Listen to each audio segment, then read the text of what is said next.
Albert Einstein once said, everybody's a genius.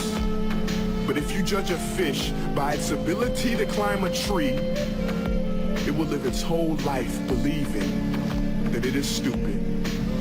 Ladies and gentlemen of the jury, today on trial we have Modern. Not only does he make fish climb trees, but also makes them climb down and do a 10-mile run. Tell me, school, are you proud of the things you've done?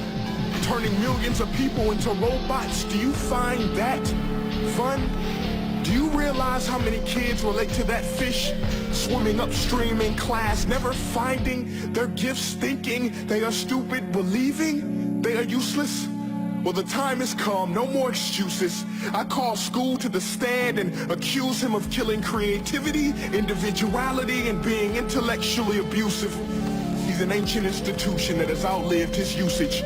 So, Your Honor, this concludes my opening statement, and if I may present the evidence of my case, I will prove it. Proceed. Exhibit A. Here's a modern-day phone. Recognize it? Here's a phone from 150 years ago. Big difference, right? Stay with me. Here's a car 50 years ago. Big difference, right? Well, get this. Here's a classroom of today. And here's a class we used 150 years ago. Now, ain't that a shame? In literally more than a century, nothing has changed. Yet you claim to prepare students for the future? But with evidence like that, I must ask, do you prepare students for the future or the past? I did a background check on you and let the record show that you were made to train people to work in factories, which explains why you put students in straight rows, nice and neat, tell them sit still, raise your hand if you want to speak, give them a short break to eat, and for 8 hours a day, tell them what to think. Oh, and make them compete to get an A letter which determines product quality, hence grade A of meat. I get it. Back then, times were different. We all have a past. I myself am no Gandhi. But today, we don't need to make robot zombies. The world has progressed. And now we need people who think creatively, innovatively, critically, independently, with the ability to connect. See, every scientist will tell you that no two brains are the same. And every parent with 2 or more children will confirm that claim. So please explain why you treat students like cookie cutter frames or snapback hats, giving them this one-size-fits-all crap. Watch your language. Sorry, Your Honor, but if a doctor, all of his patients, the results will be tragic. So many people will get sick, yet when it comes to school, this is exactly what happens, this educational malpractice, where one teacher stands in front of 20 kids, each one having different strengths, different needs, different gifts, different dreams, and you teach the same thing the same way? That's horrific. Ladies and gentlemen, the defendant should not be acquitted. This may be one of the worst criminal offenses ever to be committed. And let's mention the way you treat your employees. Objection. Overruled. I want to hear this. It's a shame. I mean, teachers have the most important job on the planet, yet they're underpaid? No wonder so many students are short-changed. Let's be honest. Teachers should earn just as much as doctors, because a doctor can do heart surgery and save the life of a kid.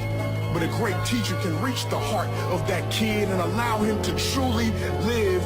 See, teachers are heroes that often get blamed, but they're not the problem. They have rights. Curriculums are created by policymakers, most of which have never taught a day in their life.